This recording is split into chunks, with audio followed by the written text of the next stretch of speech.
Hi, I'm Seth Rotenberger, and today I am going to show you how to use remote forces in topology optimization. We already have much of a bike loaded into the topology optimizer to create an experimental case based on real-world bike frame geometries and loads. Using a remote force, I am going to simulate the force from the pedals onto the frame.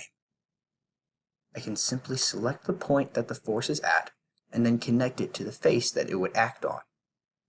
We are going to specify the force vector in the downwards direction. Let's repeat this process on the other pedal. An advantage of using remote force is that it allows us to create a force originating outside the design space. This is helpful for assemblies, so that not all components need to be loaded, but we can still add forces as if they were there. Let's now add some forces to the handlebars. Just like before, we can connect these forces from outside the design space.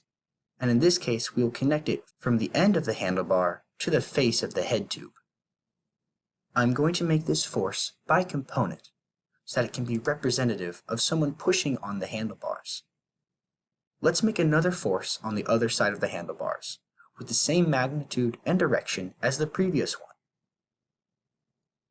Our model is now ready to be optimized. The design is finished, and we can see the frame has been created, with all of our requirements met. Let's recap what you have seen.